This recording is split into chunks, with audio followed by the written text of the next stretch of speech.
Welcome to the Manhattan GMAT Study Hall for June 2nd, 2011.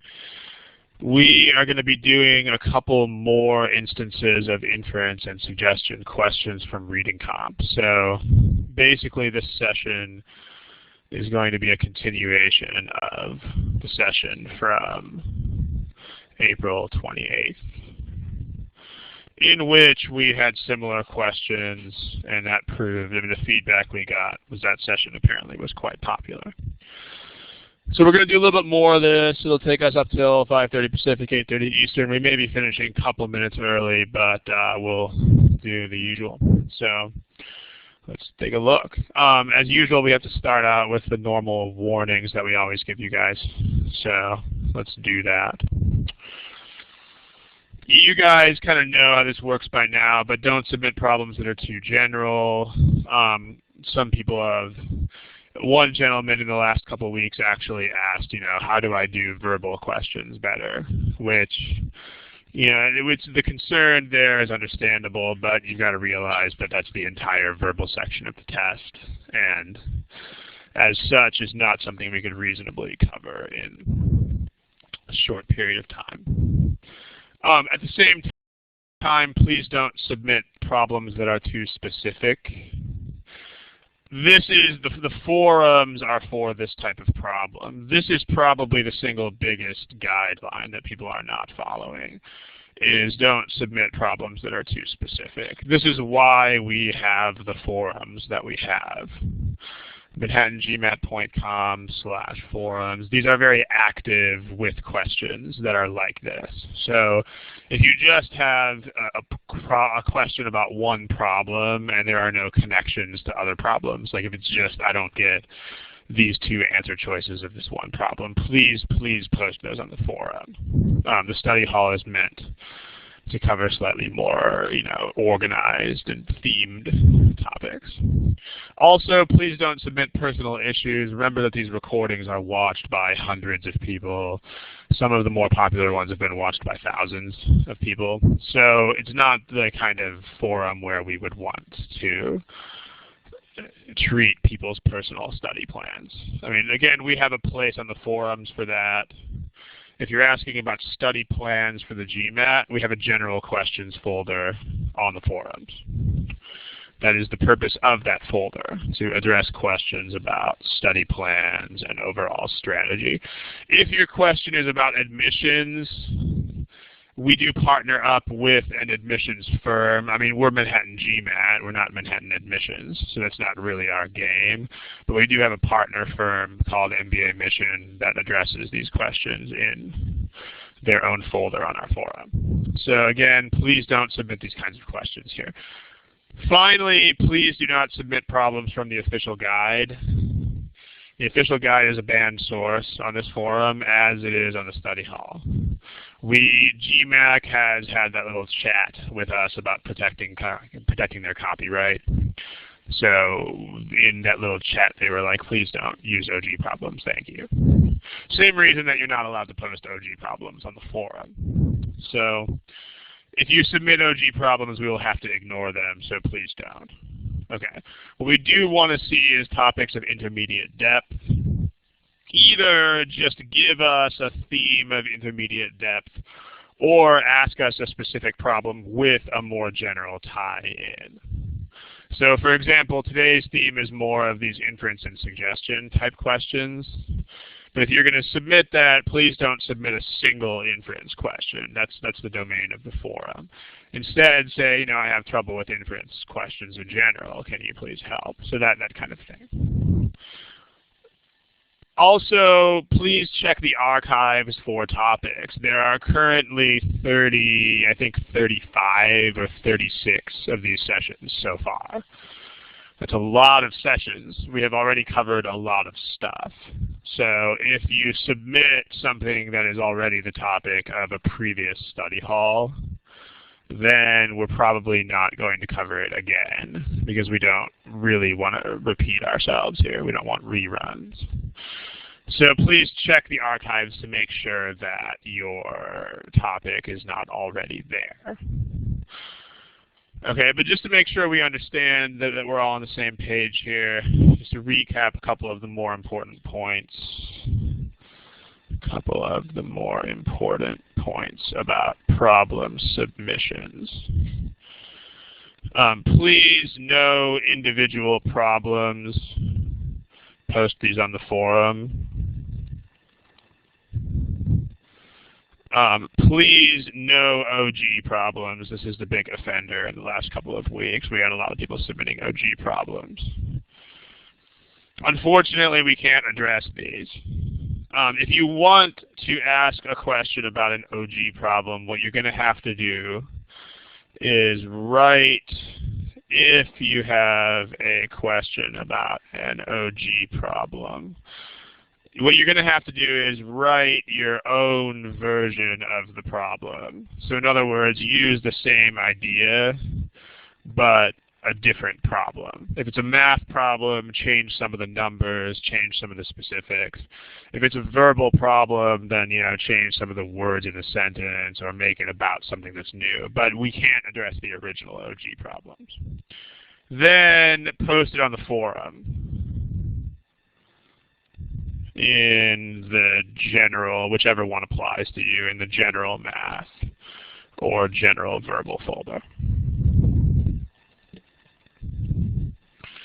Okay. This is the two biggest. Not very many people are submitting things like study hall or study plans. But please, no individual problems, and please, no OG problems. Give me a smiley face if you guys understand these rules. Remember that the smiley face is over there on the left next to the names. Smiley face if you understand. Okay. Let's recap what we learned. Remember that the theme of today is more inference and suggestion questions. Let's go ahead and recap what we've learned about these questions from last time. Anybody in the text box? So what have we learned about RC, inference, and suggestion questions? Shouldn't be two question marks. Okay, does anybody in the text box want to give a brief summary of what we have learned about these things? Or like what we know about them in general? General treatment.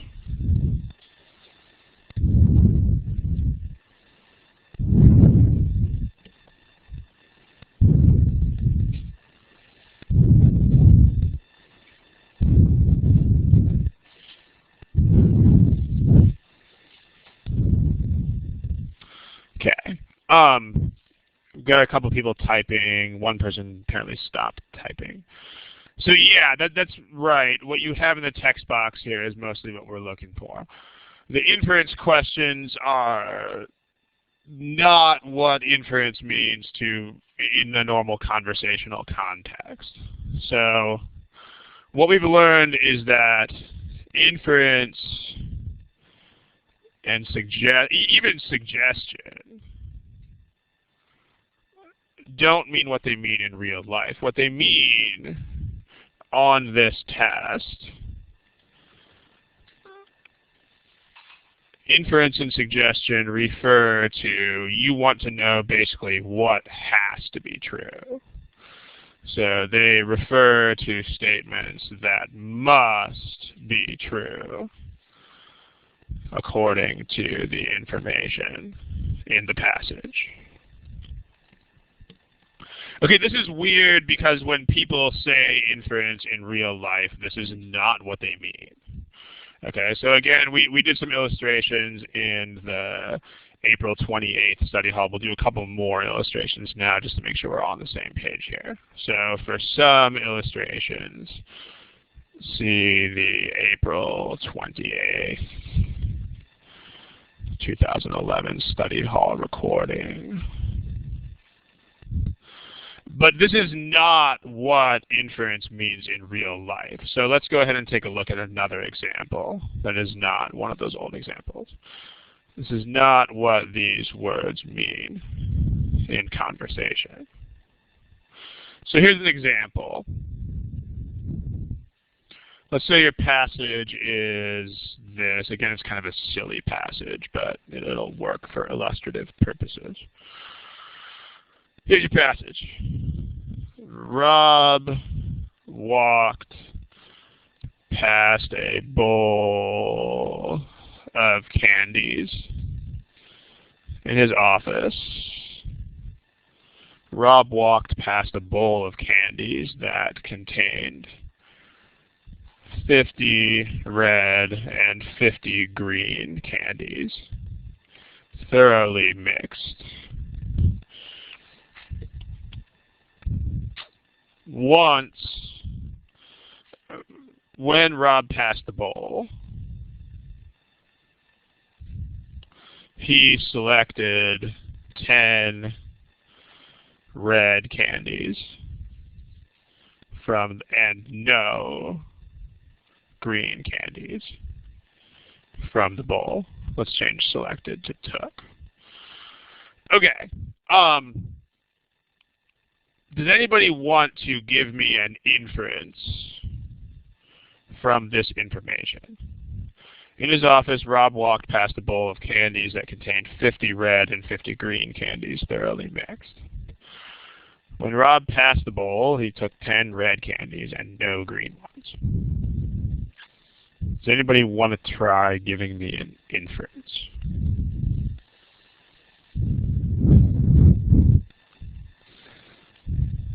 See what a couple of people type.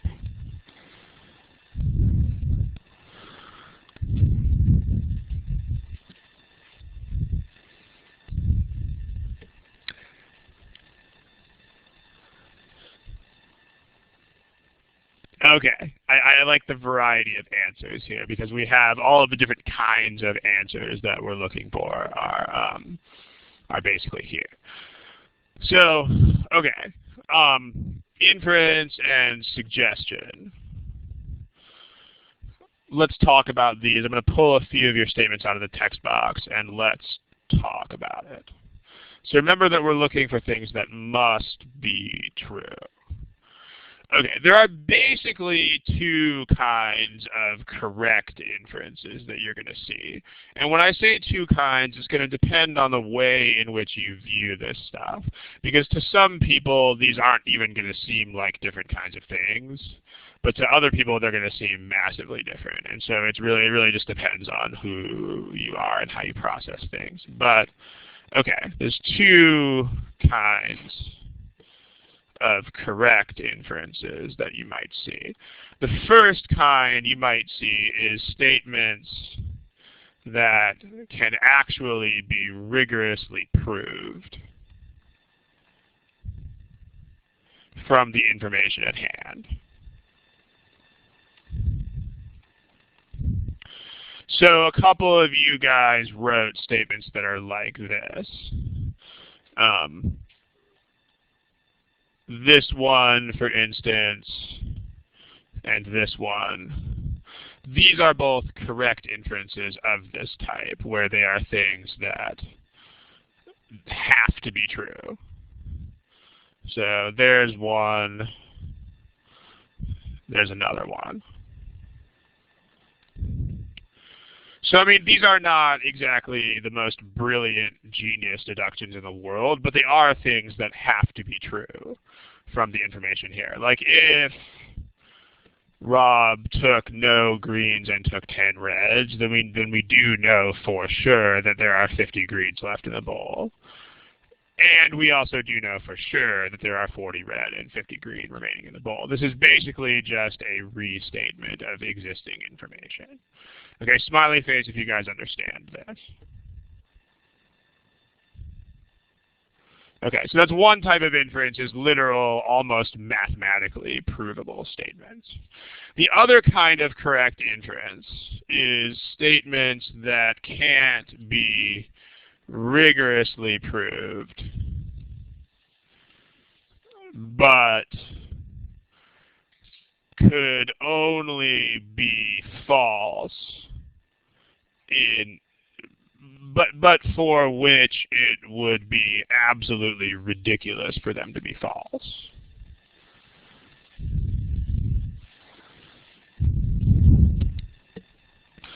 For which it would be. So, like, for instance, I mean, the wording there looks a little bit awkward on paper. Like, in other words, in different words, you can say something like, in other words, statements that must be true in all reasonable situations. Like the difference between, let me give you an example of number 2. One of you guys have an example of this in the box, and then I'll give you another one. Here's one example that someone submitted in the text box just now. Rob deliberately selected only red candies. And also, you could write this very similar idea, but you could write it in different terms as Rob's method of selecting candies was not random.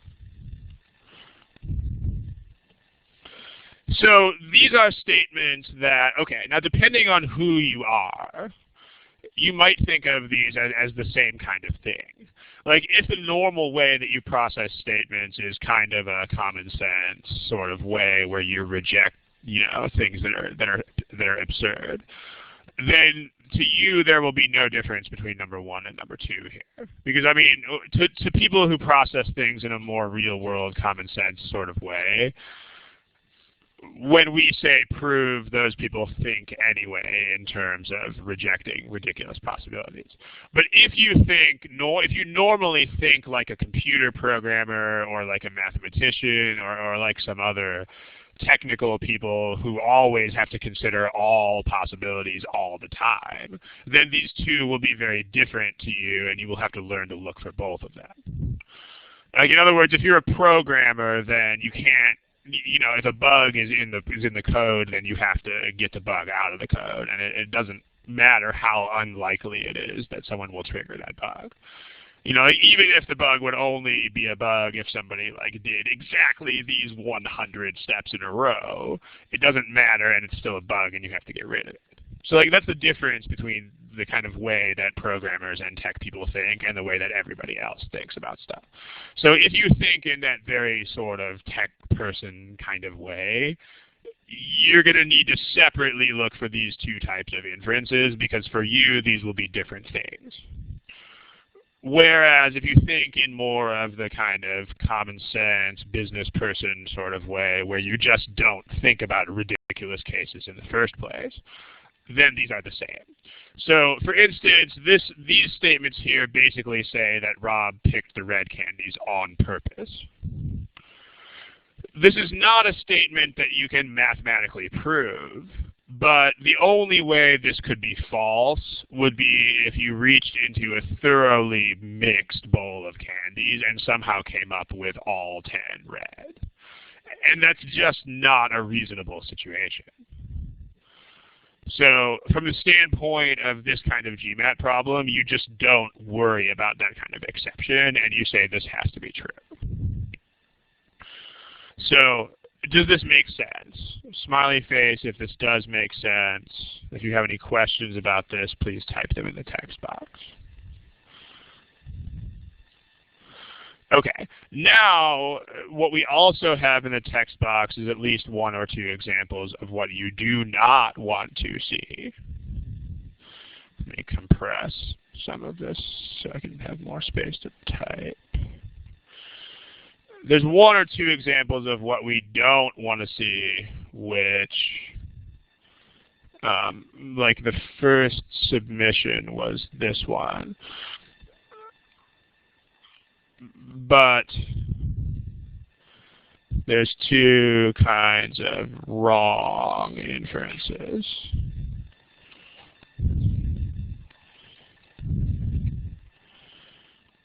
The first kind of wrong inference is a statement that has to be false. I mean, nobody submitted these. But statements that are actually false or that contradict the passage. I don't think I need to explain that to anybody. I mean, if something is false according to the passage, then don't pick it. On the other hand, what gives people trouble here is statements about which we are guessing or making assumptions, extra assumptions. In other words, notice the distinction between this and number 2 over here. This number 2 is if the only exceptions to something are ridiculous, then it's a valid inference. Like, these things have exceptions, but the exceptions are all kind of stupid. Like, you know, the only exception to this would be if you reached into a bowl completely at random and somehow managed to come up with all red, which is basically not going to happen. I mean, you could make that a math problem if you wanted to, and your probability would be, you know, 0.00000000000 something. But the point is not to make it into a math problem. The point is to think about that and say that is just not worth considering. On the other hand, when we talk about these statements here, we're talking about statements that could reasonably be false. In other words, statements that may or may not be true within reason. So you do have to apply a certain amount of common sense to some of these questions. Like, the within reason part here is key. Like, this is a statement that, this up here is a statement that may or may not be true, but not within reason. Like, this statement, within any case that is not ridiculous, this statement is going to be true. On the other hand, here's a statement that was in the text box that is incorrect for this reason. Rob does not like green candies. We don't know this. Like, this is based on guessing or making extra assumptions, because there are lots of other reasons that Rob might be picking these things. Like, maybe he's picking them for someone else. Maybe the green candies, you know, got him sick last time, or, you know, maybe he has some other reason. Like, he doesn't have to like them. And so here you're making the extra assumption that he's picking the candies that he likes. It's not ridiculous to think that that might be false. In other words, that he might be picking them for some other reason. So that's the difference. The difference is this statement has plenty of exceptions that are reasonable, whereas this statement has no exceptions at all up here, and this statement only has exceptions that are kind of stupid. So smiley face if this makes sense, if you guys understand what's going on here. Again, it's going to be a situation in which, hold on just a second, please, sorry.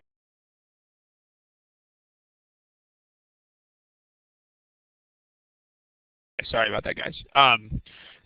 It depends, again, it depends on the mentality with which you normally approach these problems. I mean, if you normally approach these problems with a very real-world way of thinking about these things, which is an advantage in most of the critical reasoning in RC, but a disadvantage in some cases, then these to you will be the same.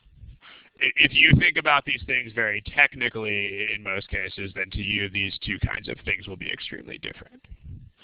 But the key is, no matter what your outlook is on this stuff in general, you do have to be able to spot both of these types of inferences. Smiley face if this makes sense.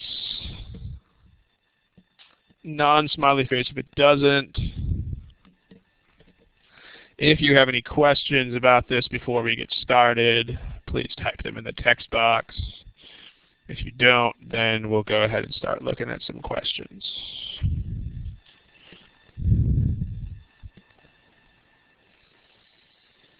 Okay, let's look at a problem. So Here's the first one. Remember, okay, here's how this is going to work. I don't know if any of you are new to the study hall scene here. If you are, here's how this works.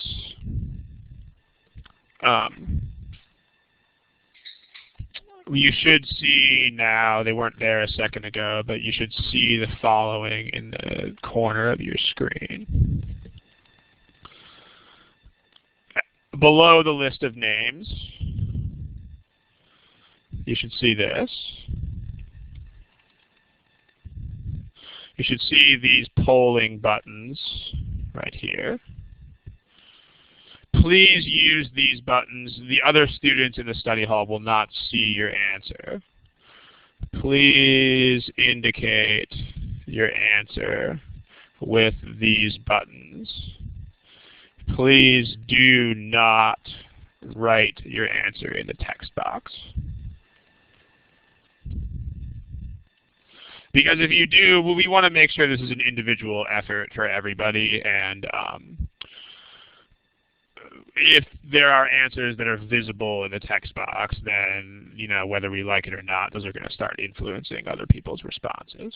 So just to make sure we're all on the same page here, and just to make sure you can all find these buttons, please indicate answer A, just to make sure you know where these things are at. Please indicate answer A. Let's make sure you can all find them. Okay, there's still, let's see, there's still a Billy who hasn't done this, and there's still a Cyrus, two Cyruses. Maybe those are the same person. And Junaid Zahir. Billy, can you find these things? Cyrus, can you find these things? Junaid, can you find these things? Please go ahead and actually click A to make sure that your polling is working. Okay. All right, good. Everybody's got it. All right, excellent. Here's the first problem. Please go ahead and indicate your answer with, I'll give you about 1.5 to 2 minutes. Please indicate your answer with the buttons. Okay. If it's a little, this is from GMAT Prep. All of the questions in today's lesson are from GMAT Prep. So, FYI. I'll give you a timer of, here's your timer.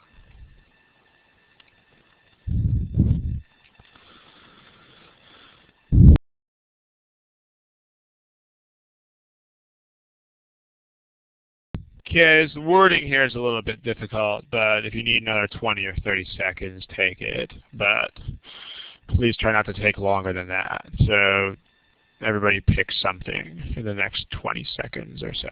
If I said minutes, I meant seconds, 20 or 30 seconds.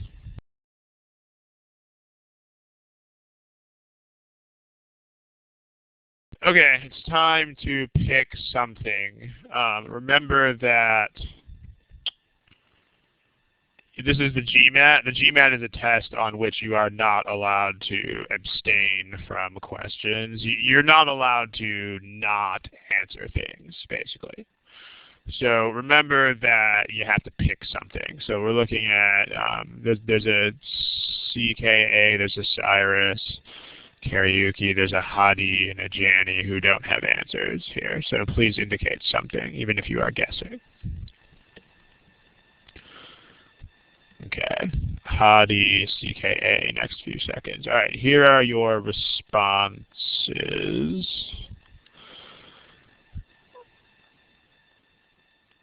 So most of you guys nailed this. This is good. The correct answer here is A.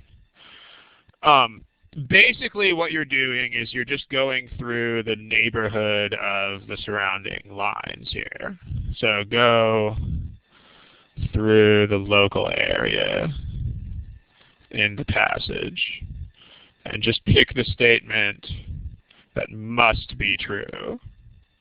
And remember, in all cases, I mean, you're going to be looking at things that are pretty close to. In other words, the statement is going to very close to the existing information.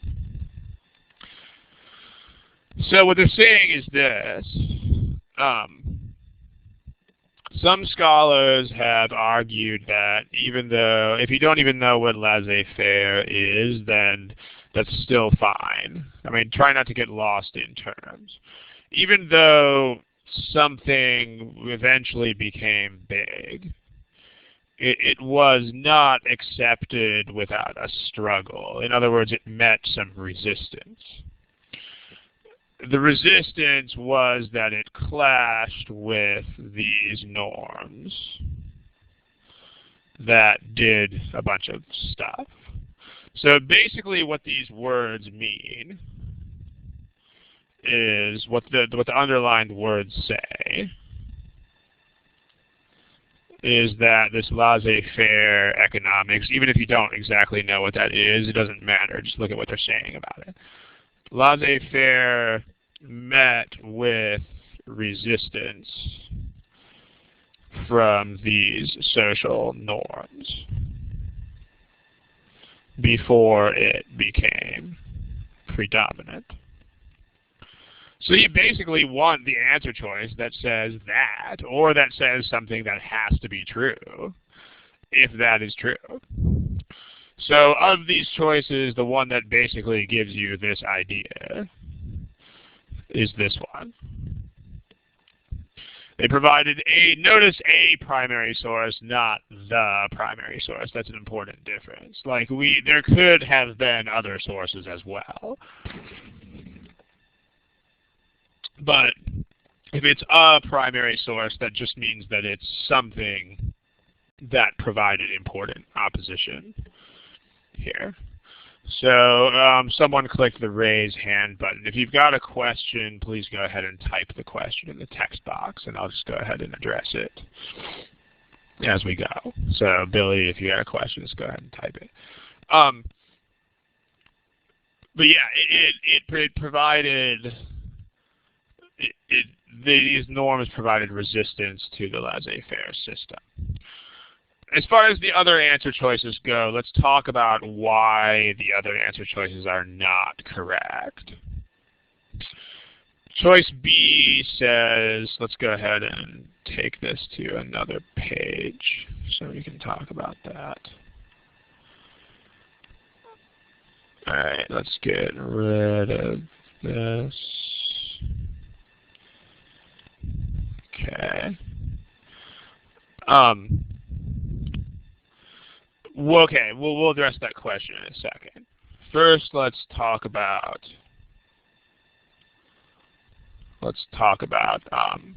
the rest of the answer choices. Choice B says their appeal was undermined by difficult economic times.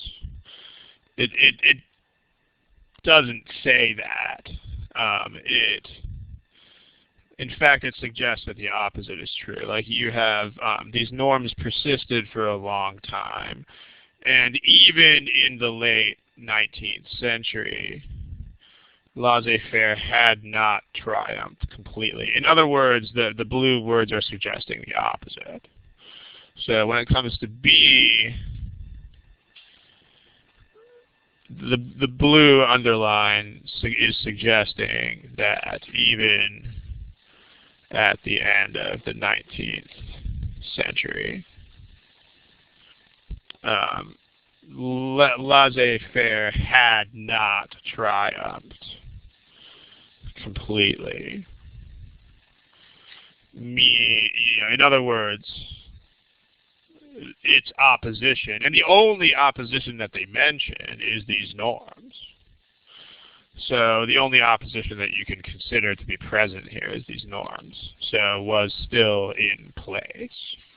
That's the problem with this choice. Undermined would mean that these norms were not relevant anymore, or that people didn't do anything according to them. C is an even stronger statement that is false for the same reasons.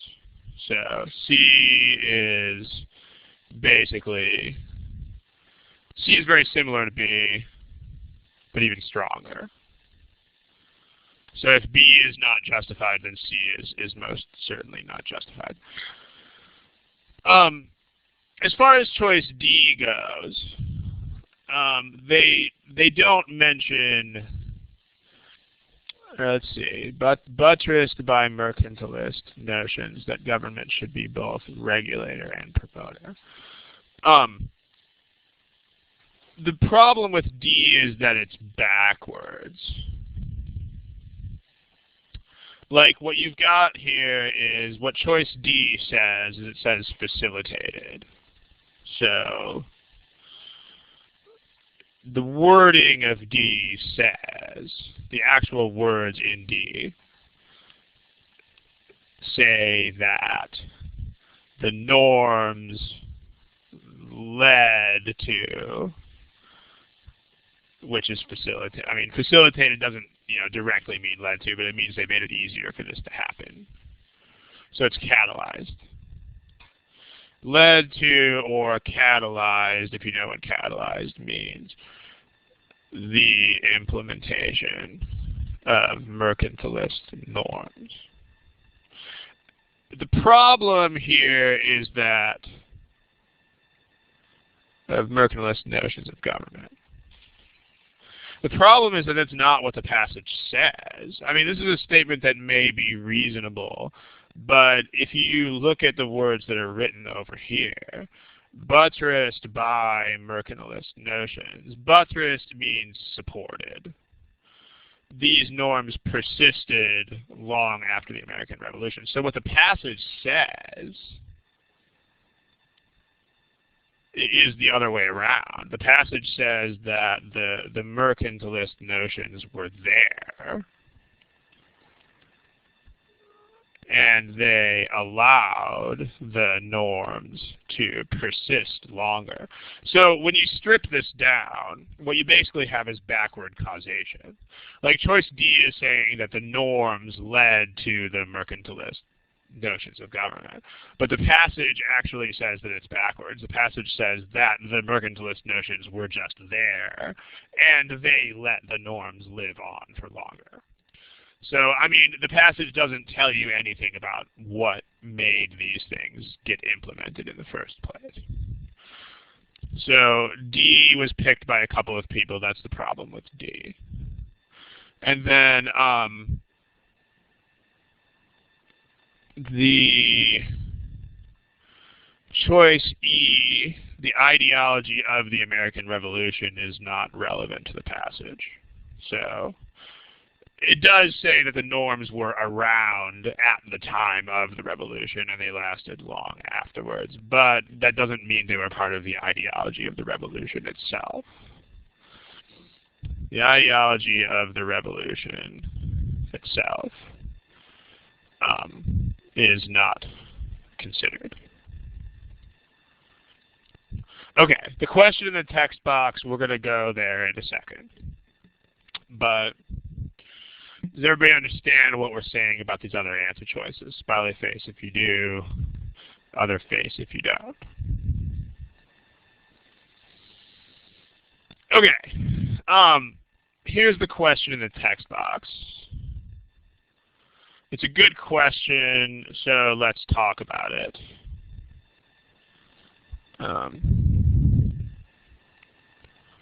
Here's the question. Let's go ahead and copy and paste this again onto another page. Let's get rid of these other colored lines. Okay, so question from the text box is this. How do we know it was a primary source? Is primary not making this answer too strong? What you have to do is you have to realize that these passages are going to be written in ways that make sense. Okay, so we'll come back to this problem in a second, but let me give you an example. If I say something like, let's say I wrote the following in, an email or in some description of my friend or something like that. My friend has a hard time playing well in his weekend basketball games. Period.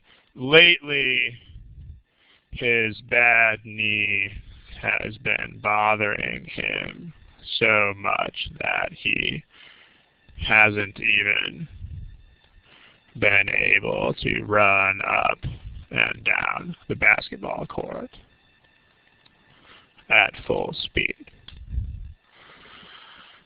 Okay. Here's a reasonable inference from this passage. A reasonable inference from this passage would be something like that. I mean, among others, there are lots of them. But one reasonable inference would be, let me see how they worded this other thing. My friend's bad knee is a primary source of the difficulties that he has been experiencing in his weekend basketball games. Okay. And I mean, the question that was raised here is sort of the same as the question that one might raise in regard to this passage. Like somebody might say here, somebody might say something like, how do we know that this is a primary source? And I mean, okay, if you are thinking about this stuff like a programmer, then this question makes sense. Like, I get why people are asking this question. They're asking it because it's like, well, technically, we don't know if this is a primary source. Maybe they decided to, like, mention a secondary source instead. But here's the deal. The deal is that, and don't forget this, don't forget, the passages have to be, I mean, they're good writing. Like, the one thing about these passages, they're boring, sometimes they're complex, difficult, hard to understand, but they are not bad writing, and they are not illogical or, like, nonsense passages. So the passages must be written in a way that actually makes logical sense. So remember what we talked about with regard to, like, this. Sorry, that's not the right one. With regard to this kind of inference right here. Statements that you can't rigorously prove, but for which it would be ridiculous if it was false. Like, you know, you can come up with exceptions, but the exceptions don't make sense and are not reasonable. Like, this is one of those cases. If this were not a primary source, then that would mean they wrote this whole passage with the express purpose of deceiving you. You know, either that or they're just really stupid people. I mean, because, like, if I say blah, blah, blah, blah, blah about my friend and having trouble in basketball, and then I only give you one reason for that, then that only makes any sense if that is a primary reason. Like, it doesn't have to be the only reason, but no one is going to write a passage where they say, you know, my friend has a hard time playing well in basketball, and then ignores all the biggest reasons and gives you some stupid side reason. Like, no one is going to do that. That's not how passages work. That's not how writing works. I mean, again, if you're thinking about it like it's a math problem, then you have to consider things like that. But these are passages. They are passages that have a logical flow and that makes sense from, like, a main idea, common sense kind of standpoint. So because passages have to have a logical flow, that's how we know this. Like, the only way in which this writing makes any sense is is if the mentioned reason is a primary reason.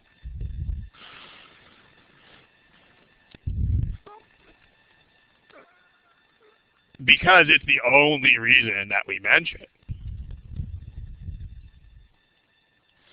So if like this falls into the case of inferences that you can't rigorously prove, but to which the only objections are nonsense.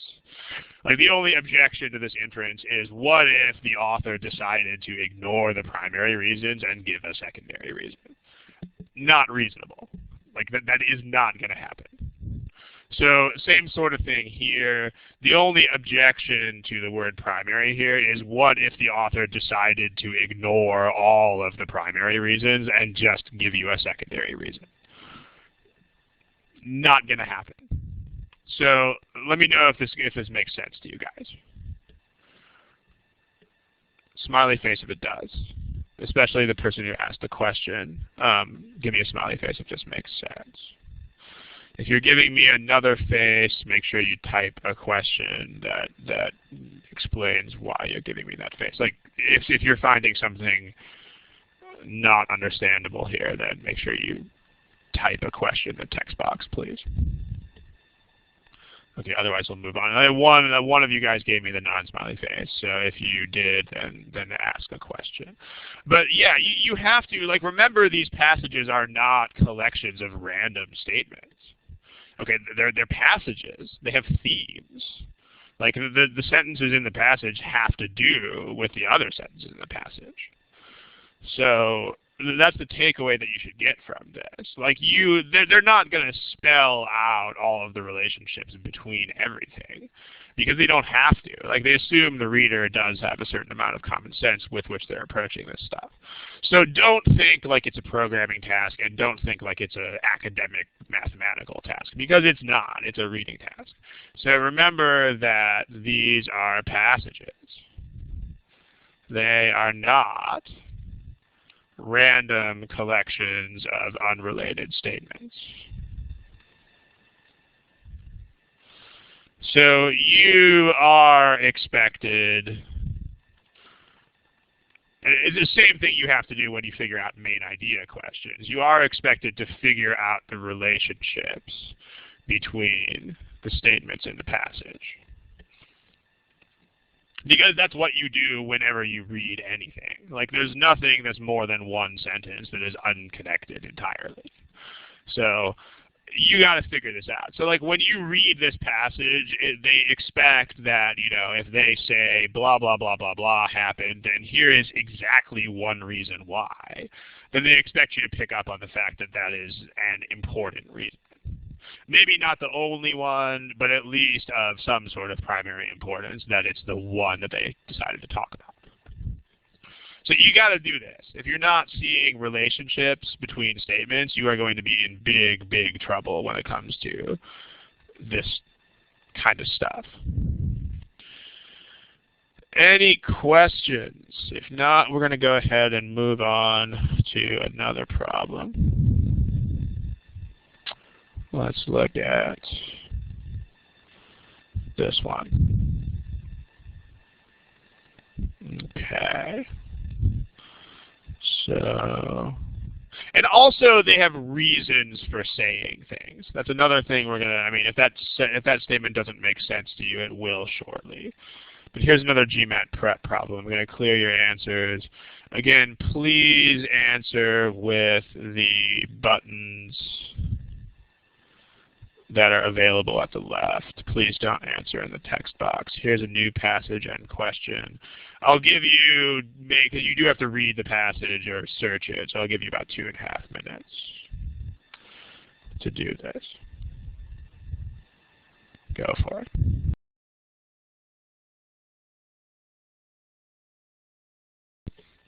Okay, apparently people are having a hard time here, but remember that you're looking mostly or even entirely in the neighborhood of the given statement.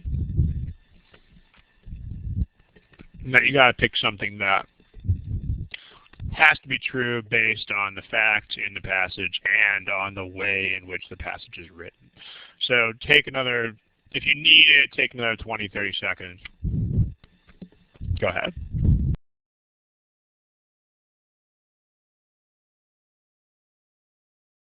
Okay, let's just let it rip at this point. It's been over 3 minutes now.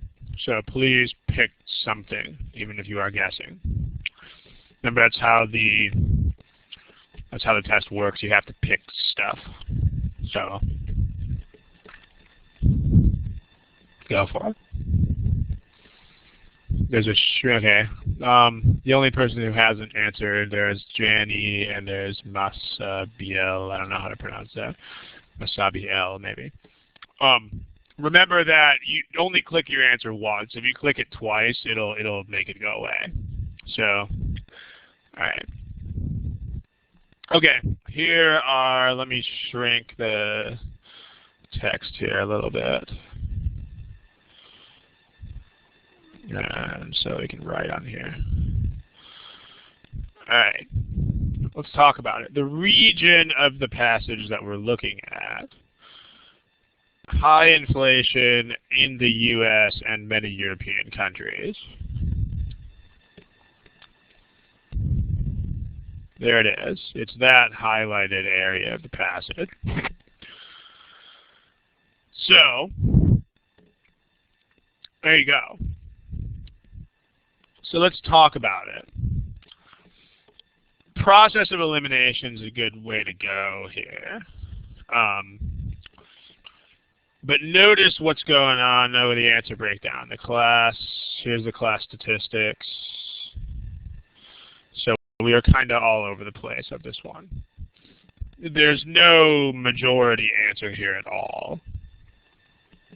And moreover, the correct answer was picked by relatively few people. So let's talk about it. Okay, so it fit the rational expectations theory of inflation, but not the inertia theory of inflation. So we need to go find out what these things say. The rational expectations theory is that it's caused by this, and the inertia theory is that it's caused by this. The problem is that we don't have any idea what caused it. Like, there's no information in there at all about that. Like, if you look at the information there, all they tell you is that they managed to conquer the inflation by doing blah, blah, blah, blah, blah. But these theories are about what causes inflation. That idea is just not addressed at all.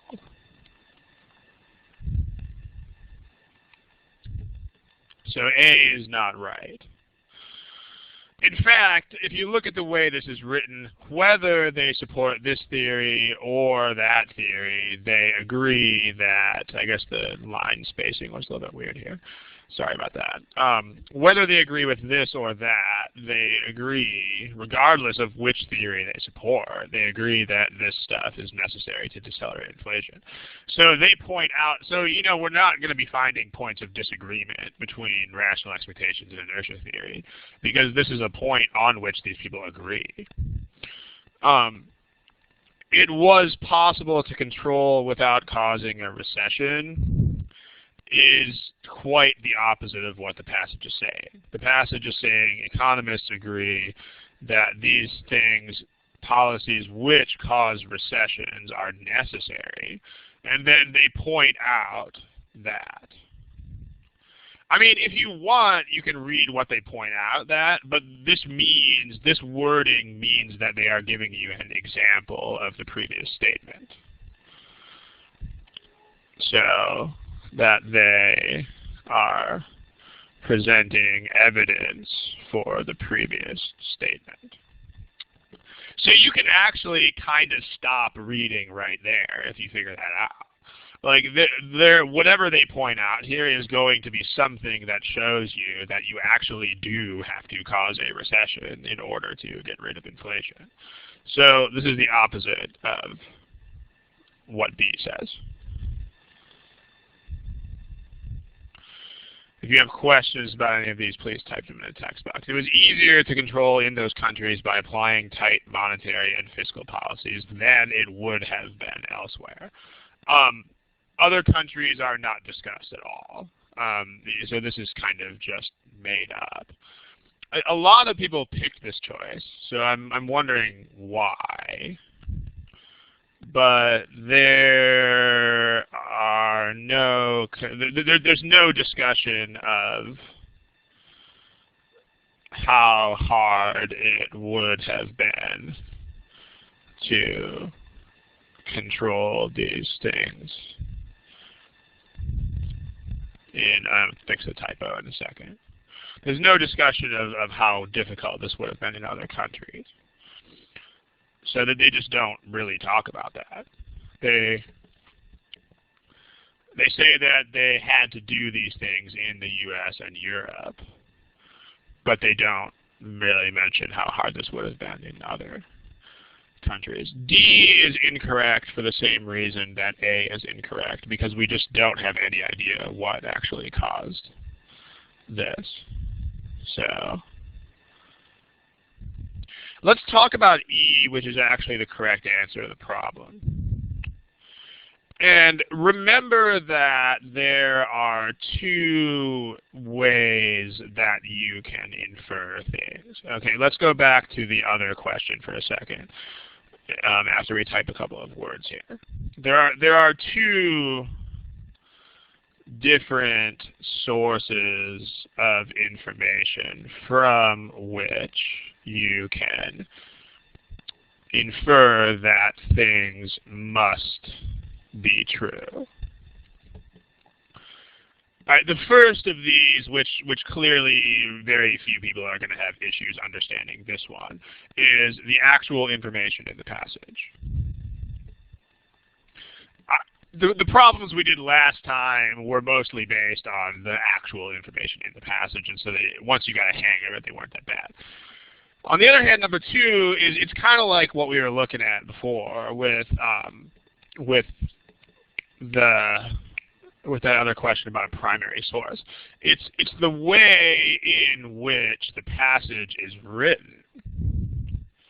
Okay, you got to keep in mind you have to apply common sense to understand how you have to understand the relationships between the things in the passage. But there are two basic principles here. The first basic principle is that the statements are there for a reason, and you need to figure out what that reason is. And the passage will be written in a way that makes sense.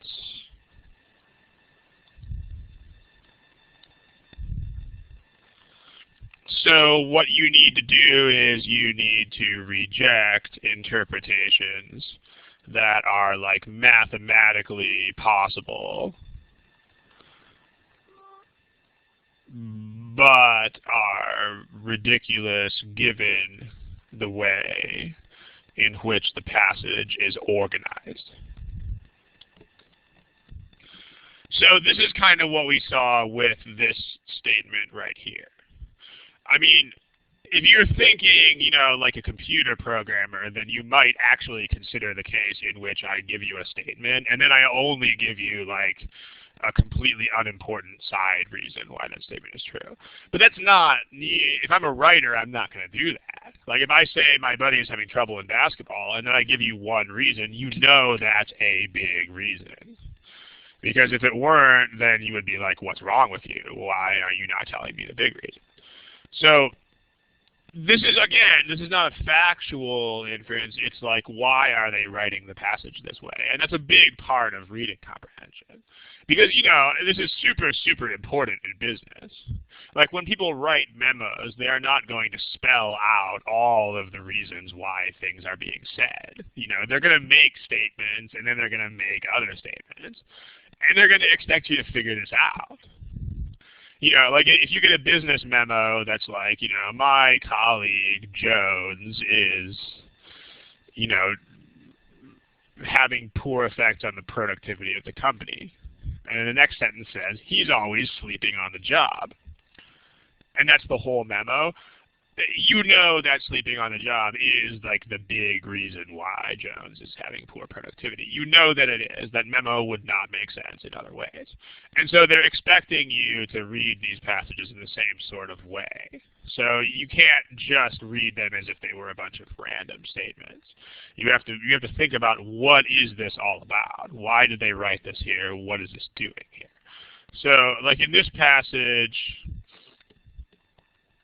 here's where you're looking. You're looking at, they conquered high inflation by these countries' standards.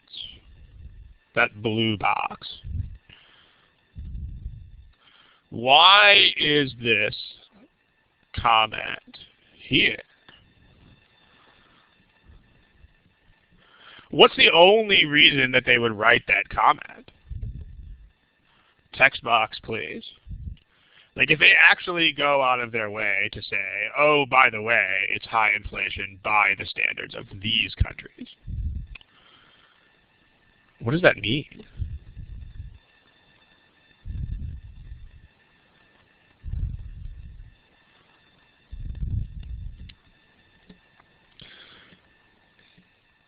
Yeah, it means not only is it relative to those countries, but it means that there are other countries where it would not be considered high. So, and if you don't see why this is true, let me give you a little bit more pedestrian example of why you know this.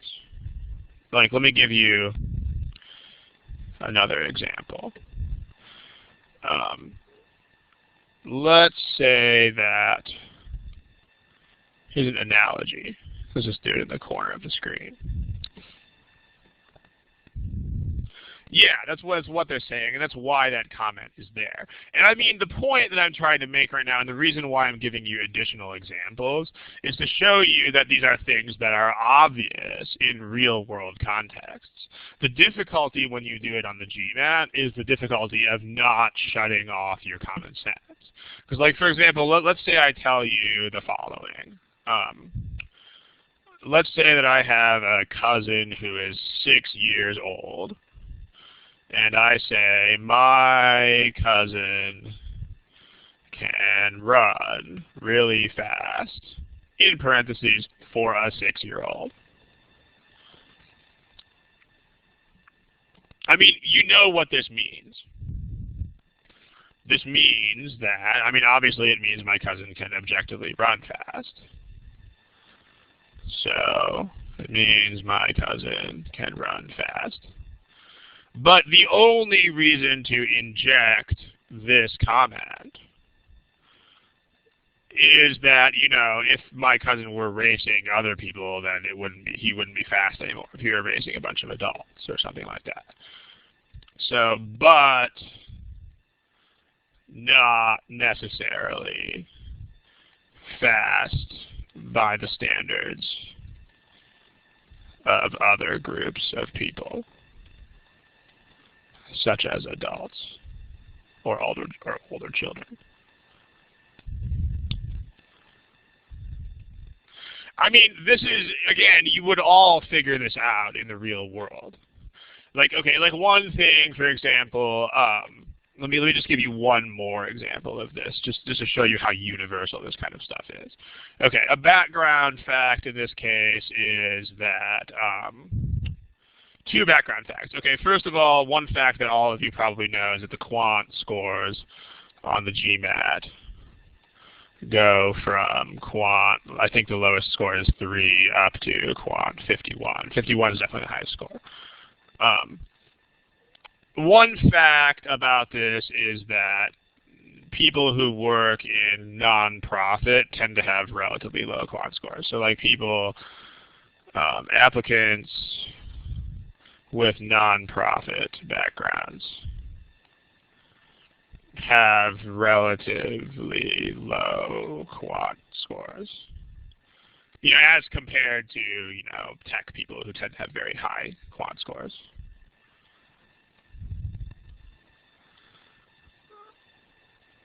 Okay, there's your background. if I make the following statement,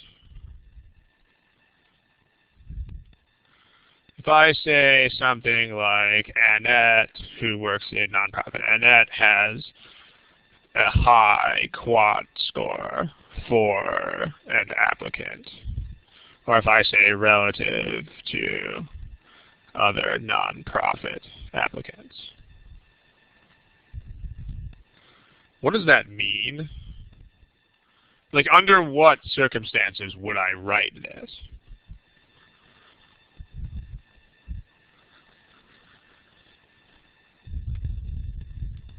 Text box, please. A couple of you are typing.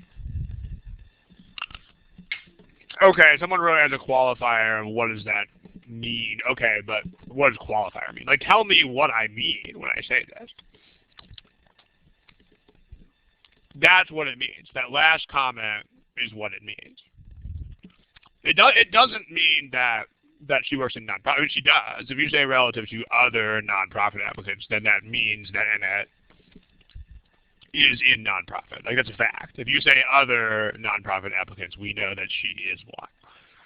But what this means, like, let's just imagine someone actually saying this to you in the real world. Well, Annette has a high quant score for a nonprofit person.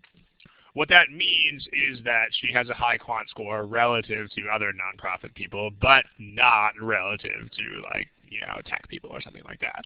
So this means that her score, her quant score, is higher than most nonprofit people's quant scores.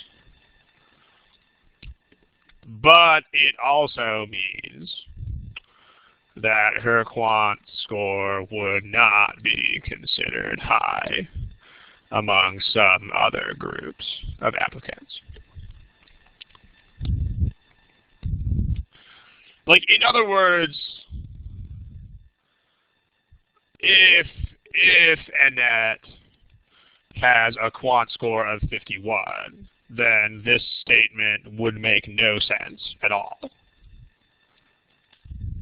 Like, it would not be mathematically false. I mean, if you're looking at these things like a programmer, then you would say, oh, that's true. But if Annette has a perfect quant score, then you would just say Annette has a very high quant score, period.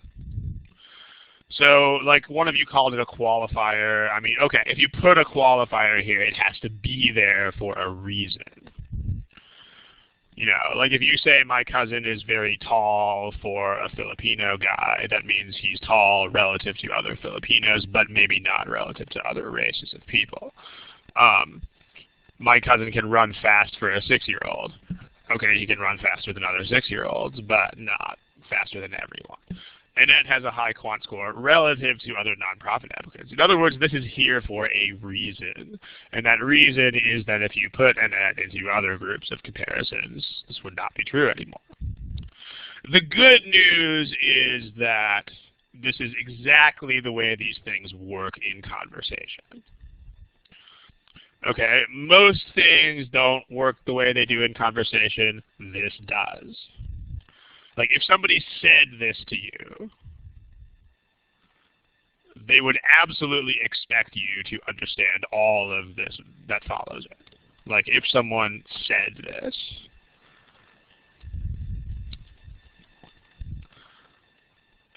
then you would absolutely be expected to understand this.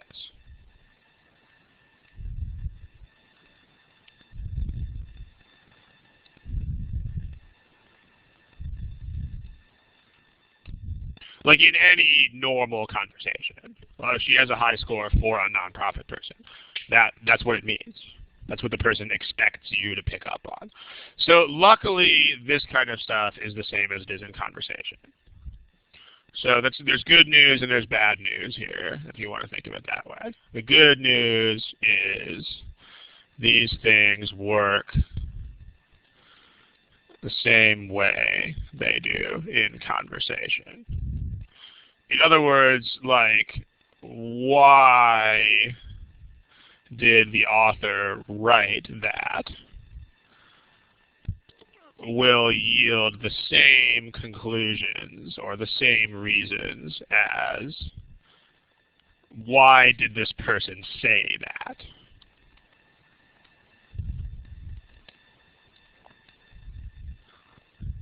It's not the kind of thing, you can't memorize rules for this. It's not, I mean, because you can't memorize rules for common sense is basically what it boils down to. But the good news is you don't have to. Just think about these things the way they would work in conversation. The bad news is that if you process the passage as though it were a bunch of disconnected factual statements, or if you think like a programmer, so to speak, then it will be impossible for you to figure out these questions.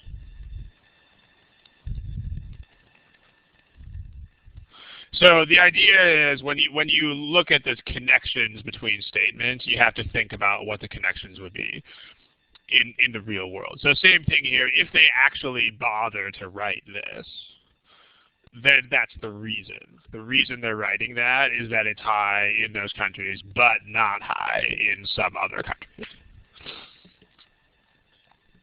Because if they were high everywhere, they would just write high and then go from there.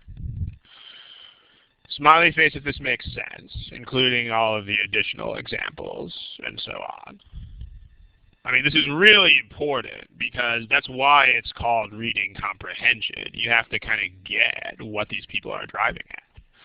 So sometimes your things are just based on the factual content of the passage, but more often than not, it isn't. Like more often than not, you actually have to look at the relationships between the different statements and be like, why? What is this going on? Okay. Let's look at one more before we quit. Let's see. So there you go. Try this one right here. Okay, I'm going to clear your answers. You know the drill. Please respond with the buttons.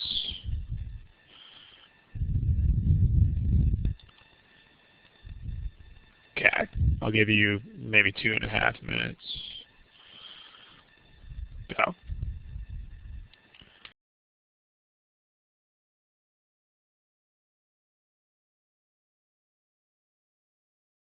Okay. Please pick something.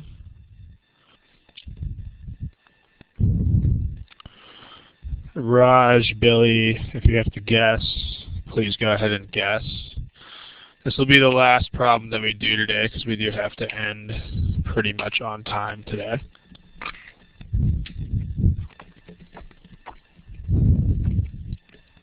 Okay. So here are your statistics. In this case, we got a very strong signal in favor of A. So it does look like you guys are learning how this works. So let's take a look. The disturbance, the highlighted text is, in this case, rather than highlighted, it's bolded. So an aspen grove needs to experience a fire or some other disturbance regularly, or it will fail to regenerate and spread. So what it doesn't talk about here is,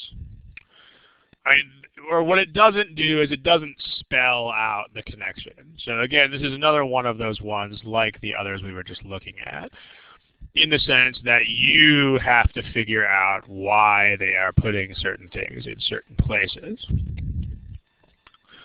So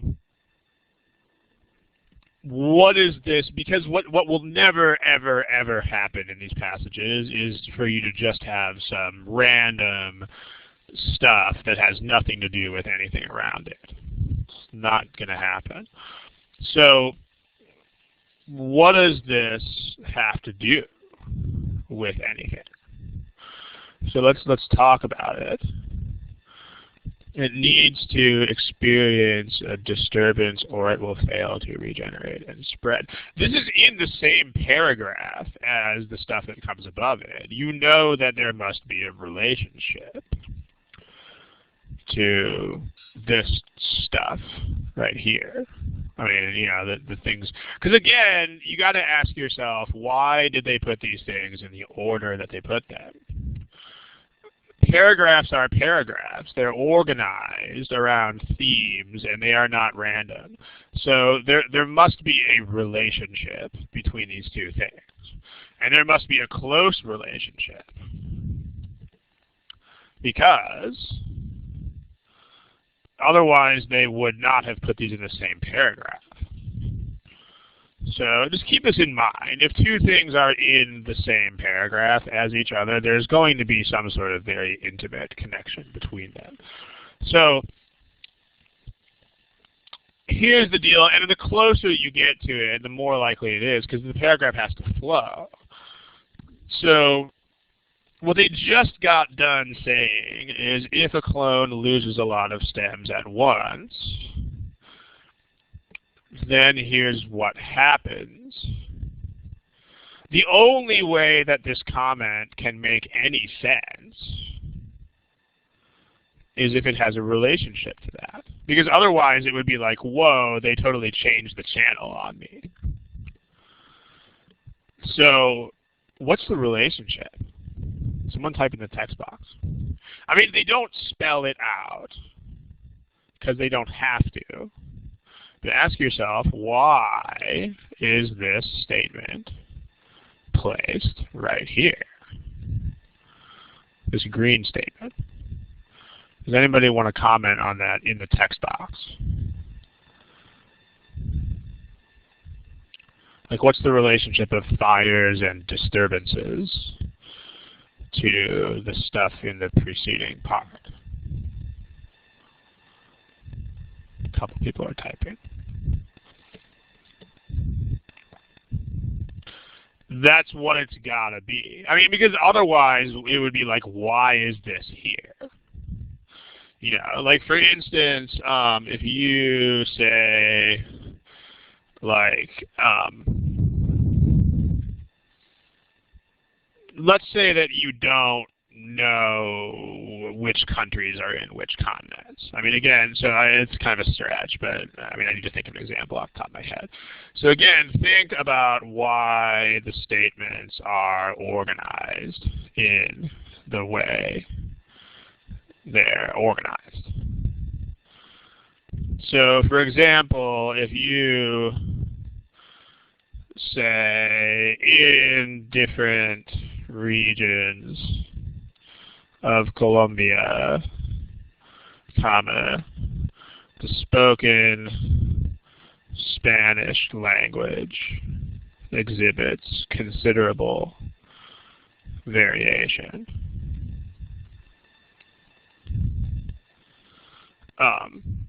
So there's a statement, and then if in the same paragraph they say something like this, if they say in Medellin,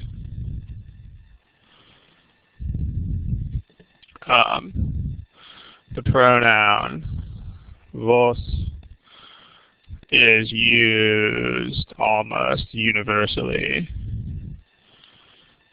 for you in informal or intimate conversation. Blah, blah, blah, blah, blah. Okay, and in other cities in Colombia, they use tu instead of vos, and in other cities, it's a class indicator. Let's say that you have no idea where Medellin is. If you've never heard of this city before. I don't know where Medellin is. You have to figure this out. You can't expect them to tell you this. Like, they just got done saying this, and then they start talking about, oh, that was bad. Then they start talking about Medellin. So the only way that this would make any sense at all is if Medellin is in Colombia. So even if you have no idea where this place, Medellin, is, now you know where it is.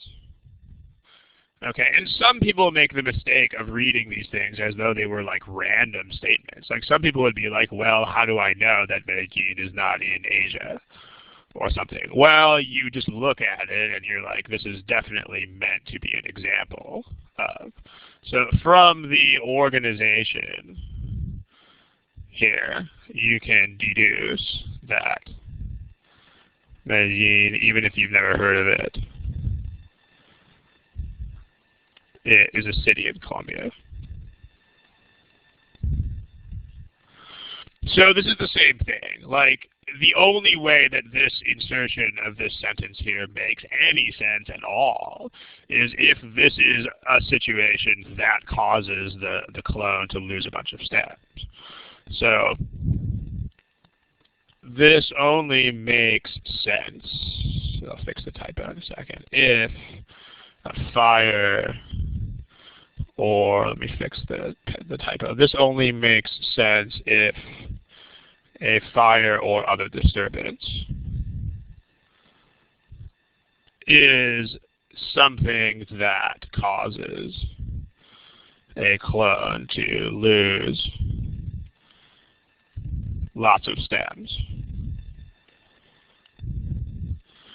If this were anything else, it would make zero logical sense. It would be like, why are you doing that? Why did you change the channel? So you can figure that out, and then from that, you can figure out that, because that's what they say, it leads to a hormonal imbalance. So this is the correct answer.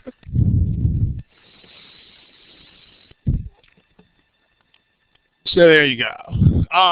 The problem with B, C, and D is that they're not really supported by anything. They're just kind of made up.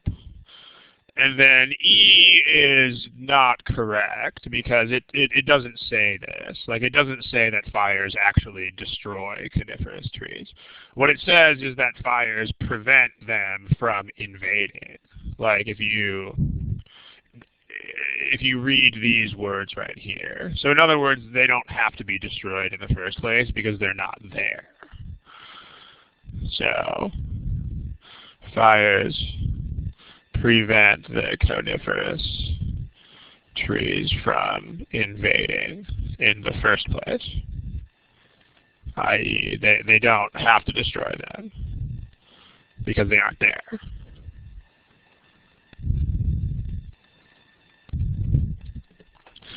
Okay, we need to wrap up at this point. So if there are any quick questions that are related to like admin or business type stuff, Billy, please type your question in the box. If you have any quick questions that are like business related and such things, then go ahead and put those in the box. Okay, that's a lot of words. Let's see.